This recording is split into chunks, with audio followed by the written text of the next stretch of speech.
Hello friends, welcome to Gomathi's kitchen. இன்றைக்கி நம்ம பார்க்க போகிற ரெசிபி பார்த்தீங்க அப்படின்னா நல்ல ஒரு சூப்பரான டேஸ்ட்டில் காலிஃப்ளவர் குருமா எப்படி செய்யலாங்கிறத பார்க்கலாம்.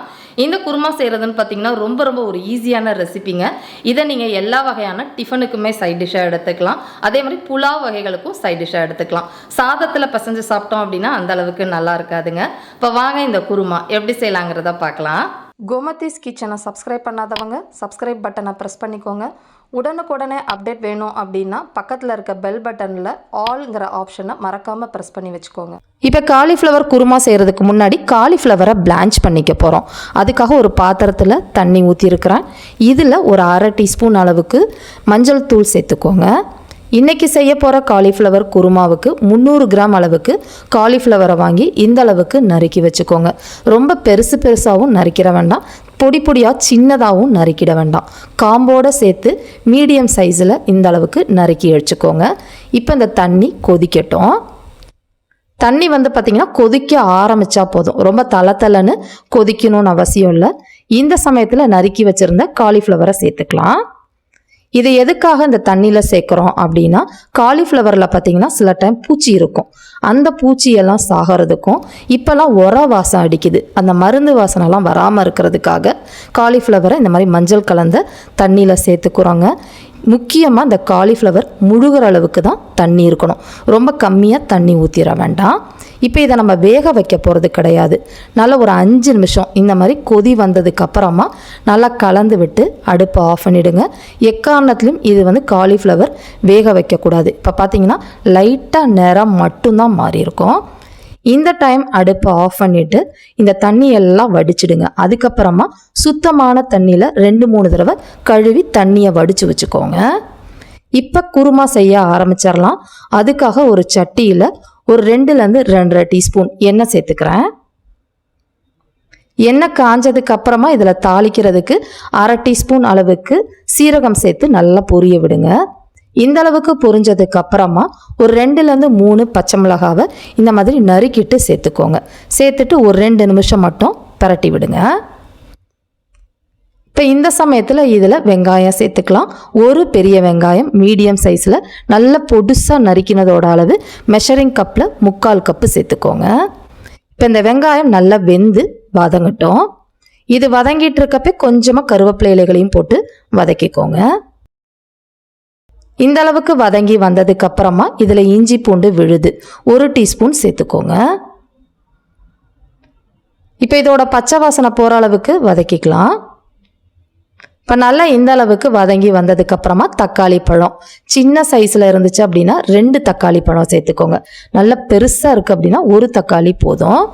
இப்போ இந்த தக்காளி நல்லா குழைவாகிற அளவுக்கு வதக்கிக்கலாம். இது வதங்கிக்கிட்டே இருக்கிறப்ப இந்த குருமாவுக்கு தேவையான அளவு உப்பு 3/4 டீஸ்பூன்லேருந்து 1 டீஸ்பூன் டேபிள் சால்ட்டு போட்டு வதக்கிக்கோங்க. இப்போ தக்காளி நல்லா குழஞ்சு இந்த அளவுக்கு வதங்கி வந்ததுக்கு அப்புறமா மசாலா பொடி சேர்க்கலாம். முதல்ல சேர்க்க போகிறது ஒரு 1/4 டீஸ்பூன் அளவுக்கு மஞ்சள் பொடி. அடுத்தது காரத்துக்கு தகுந்த மாதிரி தனி மிளகாய்த்தூள் நான் ஒரு 2 டீஸ்பூன் அளவுக்கு சேர்த்துக்கிறேங்க. உங்களுக்கு காரத்துக்கு தகுந்த மாதிரி கூட குறைச்சி சேர்த்துக்கோங்க. அடுத்ததாக அதே டீஸ்பூன்லேயே 1 டீஸ்பூன் அளவுக்கு தனியாக அரைச்ச மல்லிப்பொடி சேர்த்துக்கலாம். அடுத்ததாக பார்த்தீங்கன்னா கரம் மசாலா பொடி நான் ஒரு அரை டீஸ்பூன் சேர்த்துக்கிறேங்க. உங்களுக்கு மசாலா வாசனை அதிகமாக வேணும்னா நீங்கள் 1 டீஸ்பூன் கூட சேர்த்துக்கலாம். இப்போ இந்த மசாலாவோட பச்சை வாசனை போகிற அளவுக்கு வதக்கி விடுங்க. இப்போ மசாலா நல்லா எண்ணெய் பிரிய வதங்கி வந்ததுக்கு அப்புறமா நம்ம இப்போ பிளான்ச் பண்ணி எடுத்து வச்சிருக்கிற காலிஃப்ளவரை சேர்த்துக்கலாம். எக்ஸ்ட்ரா தண்ணிலாம் இருக்கக்கூடாது, தண்ணியும் ஊற்றக்கூடாது. இந்த மசாலாவிலே நல்லா பரட்டி விடுங்க. தீயை கொஞ்சம் மீடியமாக வச்சுக்கோங்க. இப்போ இது வதங்கிக்கிட்டு இருக்கப்பே இதில் ஃப்ரோசன் பச்சை பட்டாணி ஒரு அரை கப்பு சேர்த்துக்கிறேன். இது ஏற்கனவே வேக வச்சது தான். உங்கள்கிட்ட ஃப்ரெஷ்ஷான பச்சை பட்டாணி இருக்குது அப்படின்னா குக்கரில் 1 விசில் வச்சு இதில் சேர்த்துக்கோங்க. காஞ்சது அப்படின்னா 8 மணி நேரம் ஊற வச்சுட்டு நல்லா குக்கரில் வெந்ததுக்கு அப்புறமா இதில் சேர்த்துக்கோங்க. இப்போ நல்லா பரட்டி விட்டதுக்கு அப்புறமா மூடி வச்சு நிதானமான தீயில இந்த ஆவியிலேயே காலிஃப்ளவர் வேகணுங்க. இதில் தண்ணி ஊற்றி அதிகமாக வேக வச்சோம் அப்படின்னா சலசலன்னு டேஸ்ட் இருக்கும். இதுலேயே நல்ல ஒரு 3/4 வாசி வெந்துடணும், அப்போ தான் நல்லாயிருக்கும். இடையில இந்த மாதிரி பரட்டி விட்டுக்கோங்க. இப்போ ஒரே ஒரு காலிஃப்ளவர் எடுத்து காட்டுறேன் பாருங்கள். இப்போ வந்து ஒரு பாதி அளவு தான் நமக்கு வெந்திருக்குது. இன்னுமே கொஞ்ச நேரம் வேகணுங்க.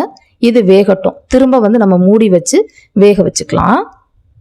இது வெந்துக்கிட்டு இருக்க சமயத்துக்குள்ளே இதுக்கு ஒரு தேங்காய் விழுது நம்ம அரைக்கணும். அதை வந்து ரெடி பண்ணிக்கலாம். அதுக்காக ஒரு மிக்சி ஜார் எடுத்து வச்சுக்கோங்க. இதில் ஒரு சின்ன மூடி தேங்காவாக இருந்தால் ஒரு மூடி தேங்காய், துருவின தேங்காவோட அளவு மெஷரிங் கப்பில் 3/4 கப்லேருந்து 1 கப்பு சேர்த்துக்கோங்க. கூடவே இதில் 1 டேபிள் ஸ்பூன் அளவுக்கு பொட்டுக்கடலை சேர்த்துக்கலாம். அடுத்ததாக இதில் முந்திரி பருப்பு ஒரு 5லேருந்து 6 முந்திரி பருப்பு சேர்த்துக்கிறேன். முந்திரி பருப்பு வேண்டாம் அப்படின்னா இன்னொரு 1/2 டீஸ்பூன் பொட்டுக்கடலை சேர்த்துக்கோங்க. கூடவே வந்து ஒரு 1/2 டீஸ்பூன் அளவுக்கு சோம்பு சேர்த்துக்கலாம். இதை கொஞ்சமாக தண்ணி ஊற்றி நல்லா நைஸாக அரைச்சிக்கோங்க. இப்போ பார்த்தீங்கன்னா நான் வந்து ஒரு 1/2 கப்லேருந்து கொஞ்சம் 3/4 கப்பு தண்ணி ஊற்றி நல்லா வழுவழுன்னு அரைச்சி எடுத்து வச்சுருக்கிறேன். இப்போ இதெல்லாம் அரைச்சிட்டு வரதுக்குள்ளே இங்கே காலிஃப்ளவரும் நமக்கு வெந்திருக்குது. தண்ணிலாம் ஊற்றலைங்க. அந்த ஆவிலே அந்த காலிஃப்ளவர் நல்லா உங்களுக்கு வெந்து வந்திருக்குது. ரொம்பவும் குழஞ்சிடக்கூடாது, நல்லா இருக்காது. இப்போ இந்த சமயத்தில் அரைச்சி வச்சுருந்த அந்த தேங்காய் விழுதை சேர்த்துக்கோங்க. தேங்காய் விழுதை சேர்த்த உடனே மிக்சி ஜார்லையும் தேவையான அளவு தண்ணி ஊற்றி இதில் சேர்த்துக்கலாம். முக்கியமாக இதில் சேர்க்குறதுன்னு பார்த்திங்கன்னா அதிகமாக தண்ணி ஊற்றிக்கக்கூடாது. மொத்தமாக பார்த்திங்கன்னா ஒரு 2 கப் அளவுக்கு தண்ணி ஊற்றிக்கோங்க, சரியாக இருக்கும். இப்போ பார்த்திங்கன்னா இந்த கன்சிஸ்டன்சியில் இருக்கணும். இந்த டைம் உப்பு செக் பண்ணி பாருங்கள். உப்பு பத்தலைன்னா சேர்த்துக்கோங்க. நான் போட்ட அளவு சரியாக இருக்குது. மூடி வச்சு இன்னும் கொஞ்சம் நேரம் நல்லா வெந்து வரட்டும். இப்போ பார்த்தீங்கன்னா அடுத்து ஒரு 4-5 நிமிஷம் மீடியம் ஃப்ளேம்லேயே வேக வச்சுருந்தேன். அந்த காலிஃப்ளவர் நல்லாவே வெந்திருக்குது பார்த்தீங்களா. நம்ம தேங்காய் ஊற்றுறதுக்கு முன்னாடி ஒரு 3/4 பதம் வேகணும். தேங்காய் விழுது போட்டதுக்கப்புறம் ஒரு 1/4 வேகணும். இந்த அளவுக்கு வெந்ததுக்கப்புறமா அடுப்பை ஆஃப் பண்ணிவிடுங்க. கடைசியாக வந்து கசூரி மேத்தி, அதாவது காஞ்ச வெந்தயக்கீரையோட பொடி 1 டீஸ்பூன் சேர்த்துக்கோங்க. அடுத்ததாக பொடியாக நறுக்கினா கொத்தமல்லி இலைகள் சேர்த்து கலந்து விட்டுட்டோம் அப்படின்னா நல்ல ஒரு சூப்பரான காலிஃப்ளவர் குருமா ரெடி ஆகிடுச்சு. ரொம்ப தண்ணியாகவும் இருக்கக்கூடாது, ரொம்ப கெட்டியாகவும் இருக்கக்கூடாது. இந்த கன்சிஸ்டன்சியில் இருந்துச்சுன்னா நல்லாயிருக்குங்க. கட்டாயம் ட்ரை பண்ணி பாருங்கள், ரொம்பவே நல்ல டேஸ்ட்டாக இருக்கும். இதே மாதிரி அளவுகளோட இந்த காலிஃப்ளவர் குருமாவை நீங்களும் செஞ்சு பாருங்கள். செஞ்சு பார்த்துட்டு எப்படி இருக்குது அப்படிங்கிறத கமெண்ட் பண்ணுங்கள். வீடியோ பிடிச்சிருந்தாலும் கமெண்ட் பண்ணுங்கள், லைக் பண்ணுங்கள், ஷேர் பண்ணுங்கள். மறக்காமல் கோமதீஸ் கிச்சன் சேனலையும் சப்ஸ்கிரைப் பண்ணி வச்சுக்கோங்க. தேங்க்ஸ் ஃபார் வாட்சிங்.